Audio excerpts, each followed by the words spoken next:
بلکہ ڈرامہ تو ایک ایسی چیز ہے تینوں خانے میں آپ اسے فٹ کر سکتے ہیں۔ اور اس کے علاوہ جو تیسرا حصہ ہے پرفارمنگ آرٹ، اس میں رقص، موسیقی وغیرہ ہیں۔ اب یہ تمام چیزیں چاہے وہ مصوری ہو، چاہے وہ نقاشی ہو، چاہے وہ معماری ہو، سنگ تراشی ہو، ڈرامہ ہو، موسیقی ہو، یہ اتنا انسانی دلوں پر اثر نہیں کرتی جتنا شاعری اثر کرتی ہے۔ یہی وجہ ہے کہ فنون لطیفہ کا یہ حصہ سب سے زیادہ عروج حاصل کرتا ہے۔ موسیقی کے لیے سماج ضروری ہے۔ آپ بہت اچھے موسیقار ہیں لیکن آپ کا سامع بہ رہا ہے تو آپ کی موسیقی کسی کام کی نہیں۔ آپ بہت اچھے مصور ہیں لیکن وہ آنکھیں نہیں ہیں جو آپ کی تصویر دیکھ سکے تو آپ کی تصویر بیکار ہے۔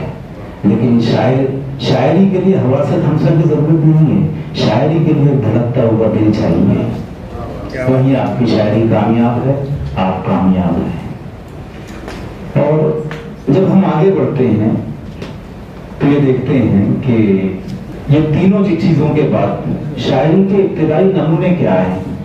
شاعری برسوں سے جاری ہے۔ ہم نے پڑھا ہے کہ خانہ کعبہ میں کچھ قصائد معلق تھے جنہیں معلقات کہا جاتا ہے، جس میں امر القیس کا قصیدہ بھی تھا۔ یہ شاعری کا ابتدائی نمونہ ہے۔ تابوت شرح کی شاعری بھی تھی، یہ شاعری کا ابتدائی نمونہ ہے۔ جب ہم عربی سے ہٹ کر فارسی کی طرف جاتے ہیں تو حدود کی نظر آتے ہیں، فردوسی کا شاہنامہ نظر آتا ہے، یہ فارسی میں شاعری کے ابتدائی نمونے تھے۔ جب ہم یونان کی طرف جاتے ہیں تو ہمیں وہاں ہومر نظر آتے ہیں، ہومر کی ایلیڈ اور اوڈیسی، یہ یونانی شاعری کا ابتدائی نمونہ ہے۔ جب ہم انگریزی شاعری کی طرف آتے ہیں تو ہمیں وہاں پر بیوولف، آج تک اس کے شاعر کو کسی کو پتہ نہیں، بہت ممکن ہے کہ بیوولف، اس دور میں یہ ہوتا تھا کہ ایپک پوئٹری ہوتی تھی، رزمیہ داستانیں جو ہے وہ کہی جاتی تھی۔ ہو سکتا ہے کہ کسی پریسٹ نے اس کو ریٹن فارم میں کنورٹ کر دیا، یہ سینہ بسینہ چلتی ہوئی نظم تھی۔ بعد میں یہ سینہ بسینہ چلتی ہوئی چلنے والی نظم تھی، بعد میں اسے کسی پریسٹ نے ریٹن فارم میں کنورٹ کر دیا تو یہ بیوولف۔ چوسر کی کینٹربری ٹیلز، ایڈمنڈ اسپینسر کی فیری کوئن، یہ شاعری کے ابتدائی نمونے ہیں۔ پھر اس کے بعد جب ہم اردو کی طرف آتے ہیں تو اردو میں ہمیں خسرو کے دوہے ملتے ہیں، قلی قطب شاہ کا دیوان ملتا ہے، تو یہ شاعری کے ابتدائی نمونوں میں ان کا شمار ہوتا ہے۔ اب ہم جب یہ دیکھتے ہیں کہ جو شاعری کی جتنی تعریفیں کی گئی ہیں، جتنی کوٹیشنز ہمیں ملتی ہیں، یہ تمام کے تمام تعریفیں ہم نے باروڈ کی ہیں۔ کہیں نہ کہیں سے ان کا جو ماخذ ہے وہ یا تو یونان ہے یا یورپ ہے۔ جیسے شبلی نے کہا تھا کہ وہ موضوع کلام جو آپ کے جذبات کو برانگیختہ کرتے شعر کہلاتا ہے۔ یہی بات جان کیٹس نے کہی تھی شبلی سے پہلے۔ اس کا مطلب یہ ہے کہ ہماری اردو تنقید اور اس تنقید میں پیش کیے جانے والے شاعرانہ نظریات زیادہ تر یورپ سے، یونان سے، ہم نے ان کا ماخذ جو ہے یورپ ہے یا یونان ہے، لیکن ہم نے یہ کیا کہ ان نظریات کو لینے کے بعد اس پر خلئی کر دی، اسے اور چمکا دیا، اسے اور بہتر بنا دیا۔ جیسے ایک مشہور کتاب تھی ایرسٹاٹل کی، دا پوئٹکس، بعد میں وہ شاید شمس الرحمان فاروقی نے ہوتی کا اس کو کیا۔ تو اس طرح سے ہمارے نظریات زیادہ تر وہاں سے آئے ہوئے ہیں، اور ہر جگہ پر، چاہے وہ یونان ہو، یورپ ہو، یا مڈل ایسٹ کے جتنے کنٹریز ہیں وہاں ہو، یا ہمارے ہندوستان میں جو سنسکرت کی روایتیں ہیں، سب کے یہاں ہر کوئی یہ کہتا ہے کہ شاعری سب سے پہلے ہمارے یہاں ہوئی۔ سنسکرت والے یہ کہتے ہیں کہ شاعری کا ہمارا ولی نمونہ جو ہے وہ والمیکی نے جو رامائن لکھی تھی، رامائن کے جو کچھ لوگ ہیں وہ سب شاعری ہے. تو ہر ایک کے پاس اپنے اپنے دعوے ہیں, دعووں کے ساتھ ان کی دلیلیں بھی. اب دیکھتے ہیں کہ شاعری کی حقیقی تعریف کیا ہوئی ہے. لیکن جس طرح میں نے بتایا کہ شاعری جو ہے ہم سے صرف اردو تک محدود کر کے نہ دیکھیں, شاعری کو ہم ایک عالمی پس منظر میں دیکھیں.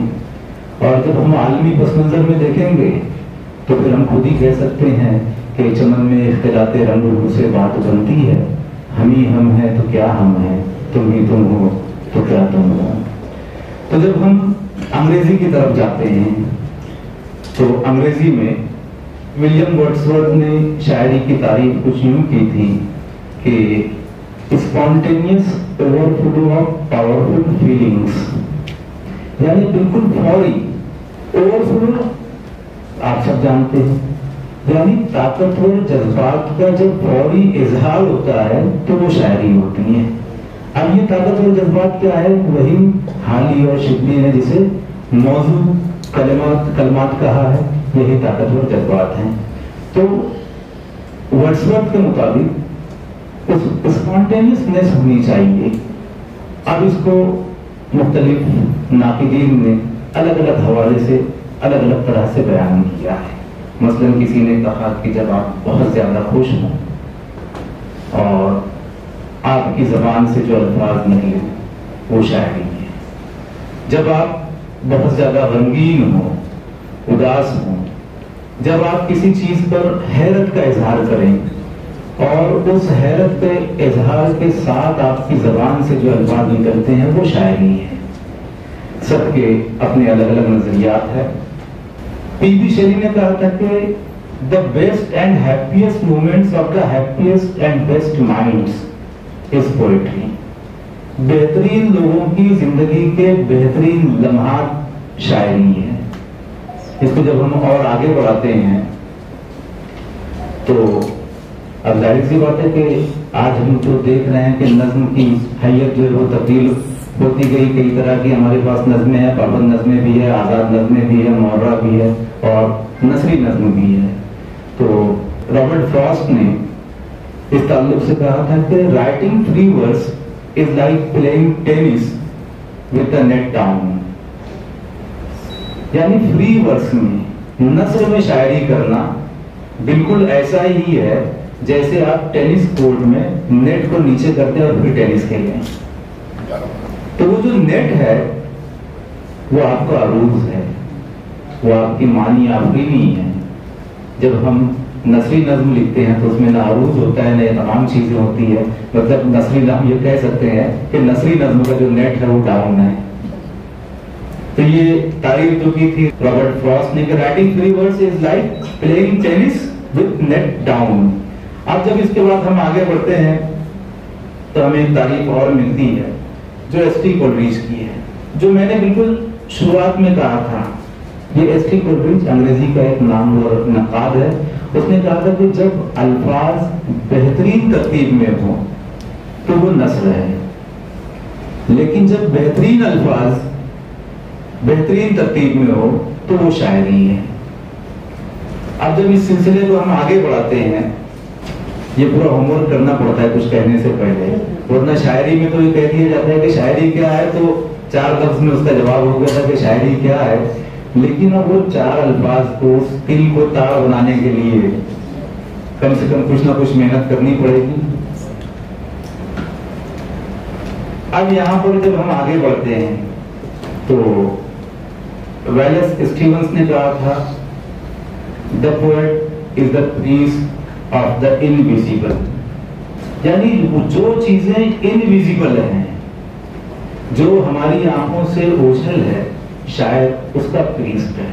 یہ نظریہ کہیں نہ کہیں حالی کا جو پیوریفیکیشن آف پوئٹری کا جو نظریہ ہے کہ شاعری کو کس طرح سے پاکیزہ کیا جائے, تو حالی نے یہ کہا تھا کہ شاعری میں کچھ اچھے خیالات پیش کیے جائیں. سوسائٹی وغیرہ کی مثالیں دی تھی جو آگے آنے والی ہے. اب اس کے بعد جب ہم آگے بڑھتے ہیں تو جان کیٹس انگریزی کا ایک مشہور شاعر ہے.